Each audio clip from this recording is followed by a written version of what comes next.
mo na ako dapat pinigilan. Wala namang mangyayari kahit sugurin mo sina Emma eh. Kapag na-videohan ka ulit, ikaw to magiging internet sensation. Magiging kahiya-hiya ka lang. Did you see that, Astrid? Ang saya-saya ni na Emma at Mookie. Na parang hindi man lang ako naiisip ng anak ko. Olive, hayaan na natin sila. No. Hindi ako papayag. I am Mookie's mother at hindi ako papayag na magpadihado. Meanwhile, itong si Emma na kidnapper, nagpapakasaya kasama si Mookie. Hindi ako papayag.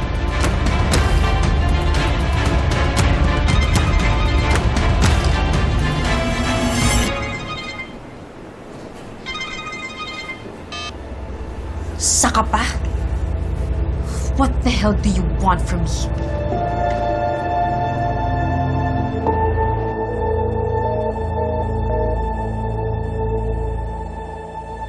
Ay, pasabog! Ay! Ano na? Mga kamarikon, si Emma! Si Emma ang lumabas na nanay ni Mookie sa DNA test result! Kawawang bata.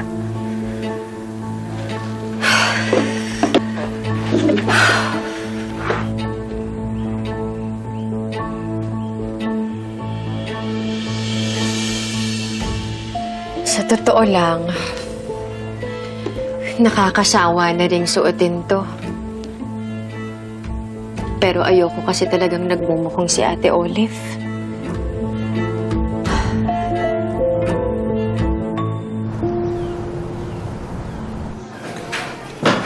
Nakausap ko si Judge. Malaking tulong daw ang DNA test result at testimonya ng mga testigo niyo laban kay Ms. Caparas para mapabilis ang kaso at masampahan agad siya ng warrant of arrest. Titestigo rin po ako sa mga pang-aabuso ni Ma'am Olive kay Mookie. At saka sir, baka din po makatulong yung mga impormasyong alam ko. Patong-patong na ang kaso niya. Sir, hindi po ako mapalagay kasi parang nakita ko po si Olive na sumilip dun sa kwarto ni Mookie. Kilala ko yung babaeng yun. Sigurado akong gagawa siya ng paraan para makuha niya sa amin si Mookie. Gagawa po kami ng paraan para mahuli si Ms. Caparas. Lalo na matibay ang ebidensya niyo at mga testigo niyo.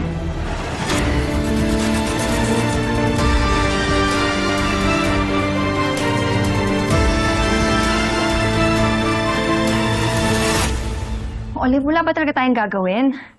Hindi natin alam kung anong pinaplano nila, Emma. Mahal na mahal ko si Maria Angela.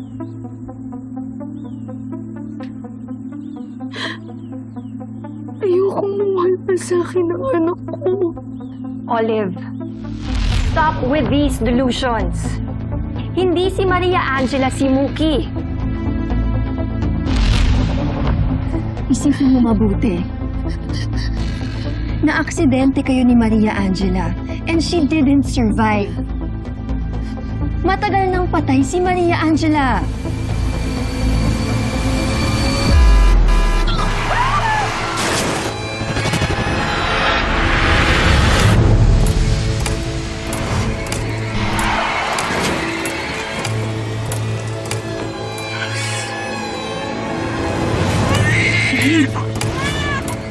Sir Mike, bakit nagpakaw yung batang yan?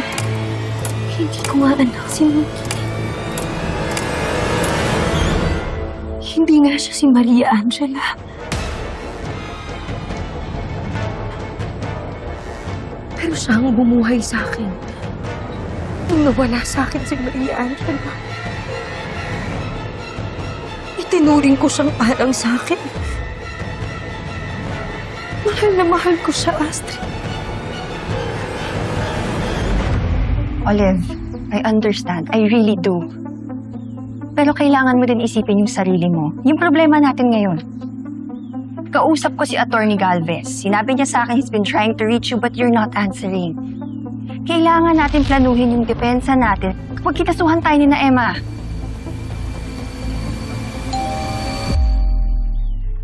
Tao po! Tao po! Ito po ba si Ms. Caparas? Mga polis po ito. Oh my God, Olive. Baka arestuhin ka na nila.